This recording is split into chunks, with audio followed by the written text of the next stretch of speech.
حج کا مہینہ یہ بس شروع ہونے والا ہے اور اس کے اندر مسلمانوں کی ایک تعداد ہے جو حج کرنے کے لیے وہاں پر جاتی ہے۔ اللہ تبارک و تعالیٰ نے مسلمانوں کے اوپر کئی طرح کی عبادات کرنا یہ لازم کیا ہے۔ ہم نماز پڑھتے ہیں، روزہ رکھتے ہیں، زکوٰۃ دیتے ہیں، جہاد کرتے ہیں، حج کرتے ہیں، صلہ رحمی کرتے ہیں۔ اس کے علاوہ اللہ تبارک و تعالیٰ نے بہت ساری اقسام ہیں، یعنی دنیا میں ہیں تو دنیا کے تمام معاملات رب تبارک و تعالیٰ نے ہمیں بتا بھی دیے، سمجھا بھی دیے کس طریقے سے کرنا ہے، کون سا کام کرنا ہے، کون سا نہیں کرنا۔ تو جس چیز کا حکم دیا اس کے اوپر عمل کریں گے تو وہ ثواب ہی ثواب ہے، وہ عبادت بن جاتا ہے اللہ کو راضی کرنے کے لیے جب کہ وہ کام کیا جائے۔ تو کئی ایک عبادات ہیں، لیکن ان میں سے خاص اگر ہم حج کی عبادت کو دیکھیں تو یہ ایک ایسی عبادت ہے کہ جس کے اندر ایک اظہار عشق پایا جاتا ہے۔ عشق کا ظہور یہ حج کی عبادت کے اندر دیکھا جاتا ہے۔ ہم دیکھیں عبادتیں تو بہت ساری ہیں نا، نماز ہے بڑی افضل عبادت ہے، اس کا کوئی انکار نہیں، اور افضل ترین عبادت نماز پڑھنا ہے۔ لیکن ہم نماز کی طرف دیکھیں نا تو نماز میں ہمیں دو طرح کے فائدے نظر آتے ہیں۔ ایک تو یہ کہ اگر ہم نماز پڑھیں گے تو یہ ایک عبادت ہے جسے اللہ تبارک و تعالیٰ راضی ہوگا، ثواب ملے گا، یہ تو ہے اخروی فائدہ۔ ایک دوسرا فائدہ اس کا جو ظاہراً ہمیں نظر آتا ہے وہ یہ کہ اگر نماز پڑھیں گے تو نماز پڑھنے سے، کیونکہ ہم پہلے کھڑے ہوتے ہیں، پھر رکوع کی حالت میں جاتے ہیں، پھر سجدے کی حالت میں جاتے ہیں، تو ڈاکٹروں کا کہنا ہے کہ طبی اعتبار سے یہ بڑا مفید ہے، اس میں بندے کی صحت بڑی اچھی رہتی ہے جو نماز پڑھتا ہے۔ تو دونوں طریقے کے فائدے نظر آ گئے، ایک ہے کہ اللہ تبارک و تعالیٰ راضی ہوگا، ثواب ملے گا، اور دوسرا فائدہ یہ نظر آ گیا کہ اگر ہم نماز پڑھیں گے تو یہ جسم کی جو مخصوص حالت ہماری بنتی ہے طبی اعتبار سے بڑی اچھی ہے۔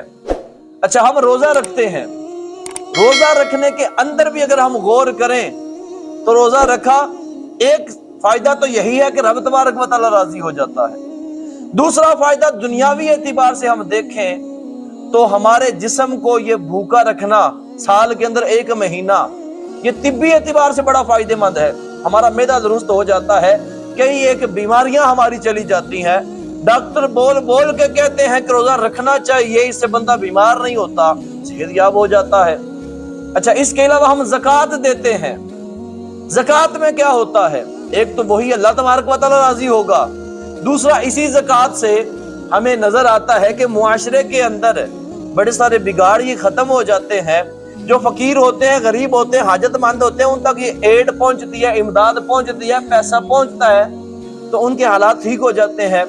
اس کا فائدہ کیا ہوگا کہ وہ غریب آدمی کہ اگر اس کے پاس نہ ہوتا تو ہو سکتا ہے چوری کی طرف چلا جاتا، ہو سکتا ہے ڈکیتی کی طرف چلا جاتا، ہو سکتا ہے گناہ کی طرف چلا جاتا، لیکن اب کیونکہ زکوٰۃ اس نے دے دی، بندے کی زکوٰۃ وہاں تک پہنچی، تو اب دنیاوی اعتبار سے بھی اس کا فائدہ یہ ہوتا ہے کہ بندہ یہ ان کاموں سے دوسرا بچ جاتا ہے۔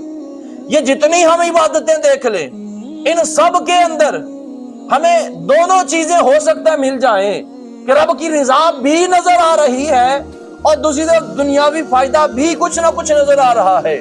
لیکن میں حج کرنے کے لیے جاؤں، میں نے وہاں پر اگر طواف کیا ہے، خانہ کعبہ کے ارد گرد گھومنا شروع کیا ہے، اللہ تو راضی ہو گیا، لیکن دنیاوی اعتبار سے کون سا فائدہ حاصل ہوا؟ میں حج کرنے کے لیے گیا، میں نے وہاں پر رمی جمرات کی، جسے ہم کہتے ہیں کہ شیطان کو کنکریاں ماری، اللہ تو راضی ہو گیا۔ دنیاوی حکمت سمجھ میں نہیں آتی کہ دنیاوی اعتبار سے کیا فائدہ ملا ہوگا۔ میں حج کرنے کے لیے گیا، میں نے عرفات کے میدان کے اندر وقوف کیا، میں وہاں پر ٹھہر گیا، اللہ کا حکم پورا کیا، ثواب تو مل جائے گا، لیکن دنیاوی اعتبار سے اس میں کوئی حکمت ہمیں نظر آئے کہ دنیاوی اعتبار سے کوئی فائدہ ہے، یہ ہمیں وہاں پر نہیں ملے گا۔ میں حج کرنے کے لیے گیا، میں مزدلفہ کے اندر گیا، میں مینا کے اندر گیا، میں نے جتنے افعال کیے، میں طواف میں لگا رہا، میں سعی میں لگا رہا، میں صفا مروہ کے درمیان دوڑتا رہا، مجھے یہاں پر اخروی فوائد تو نظر آئیں گے، لیکن دنیاوی فوائد یہ شاید ہمیں نظر نہ آئے، لیکن اس کے باوجود بندہ یہ عبادت کرتا ہے تو کیوں کرتا ہے؟ کیونکہ رب کا حکم ہے۔ تو دنیاوی اعتبار کے فوائد چھوڑ کر اگر بندہ پھر بھی عبادت کرتا ہے تو اس کے اندر جو ایک عشق کا اظہار ہے وہ ہوتا ہے کہ اے مسلمان، تو صرف اور صرف دنیاوی نفع کے لیے عبادت نہیں کر رہا، تیری عبادت ہے تو خالص اللہ تبارک و تعالیٰ کے لیے ہے۔ اگر تیری عبادت فقط ہوتی اس وجہ سے کہ دنیاوی نفع ہی چاہیے تو پھر تو حج کرنے کے لیے نہ آتا، لیکن رب تبارک و تعالیٰ نے حج کا حکم دیا، ظاہراً ہمیں حکمتیں نہ پتہ ہو، ہمیں دنیاوی فوائد نہ پتہ ہو، اس کے باوجود حج کے لیے جاتا ہے تو یہاں عشق کا اظہار ہوتا ہے۔ تو یہ عشق کا اظہار اس عبادت کے اندر، اس حج کے اندر ہوتا ہے۔ اللہ تبارک و تعالیٰ نے، ہم اگر دیکھیں نا تو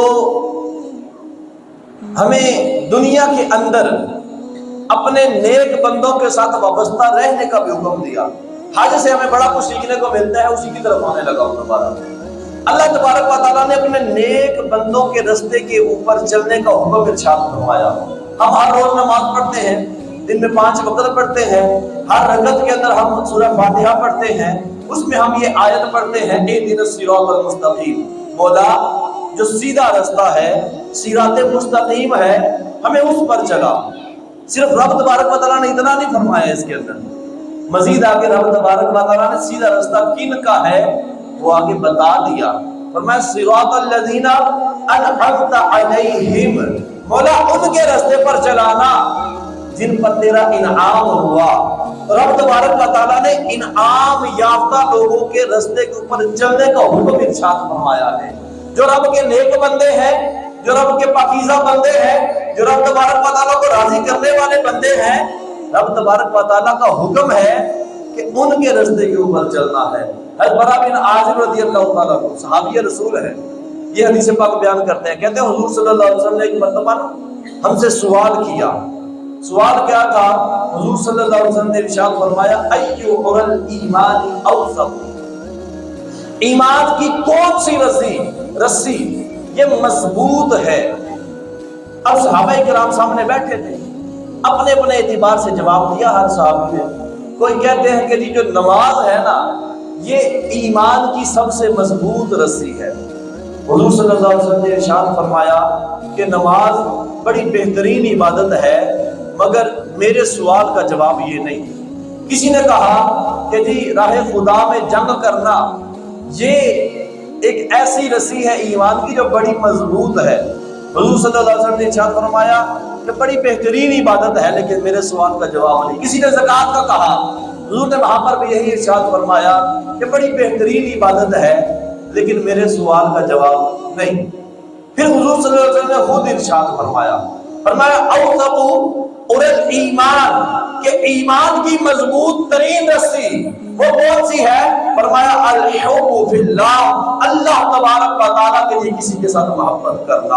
اگر نبی سے محبت کرنی ہے تو رب کو راضی کرنے کے لیے کرنی ہے، اگر صحابی سے محبت کرنی ہے تو رب کو راضی کرنے کے لیے کرنی ہے، اگر اللہ کے نیک بندوں سے محبت کرنی ہے، اگر اولیاء سے محبت کرنی ہے تو رب تبارک و تعالیٰ کی رضا کے لیے محبت کرنی ہے۔ فرمایا یہ ایمان کی مضبوط ترین رسی ہے۔ تو ہمیں اللہ کے بزرگوں کے ساتھ وابستہ ہونے کا یہ حکم دیا گیا ہے۔ ہم حج کو دیکھ لینا، حج کے اندر اللہ کے پیاروں کی یادیں ہی موجود ہیں۔ حج میں بھی میں نے شروع میں عرض کیا، ہمیں ظاہری طور پر دنیاوی کوئی نفع نظر نہیں آتا کہ دنیاوی طور پر کوئی صحت مل جائے گی، کچھ اور فائدہ حاصل ہو جائے گا۔ اس پورے حج کے اندر ہمیں اللہ کے پیاروں کی یادیں نظر آتی ہیں۔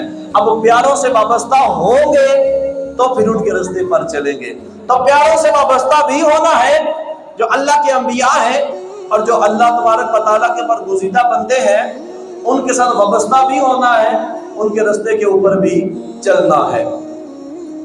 اب اللہ تبارک و تعالیٰ نے قرآن کے اندر ارشاد فرمایا، جو آیت مبارکہ میں نے شروع میں تلاوت کی تھی، اللہ نے ارشاد فرمایا وَإِذْ جَعَلْنَا الْبَيْتَ مَثَابَةً لِلنَّاسِ وَأَمْنًا، اور یاد کرو جب ہم نے اس گھر کو لوگوں کے لیے مرجع بنایا اور امن کی جگہ بنایا۔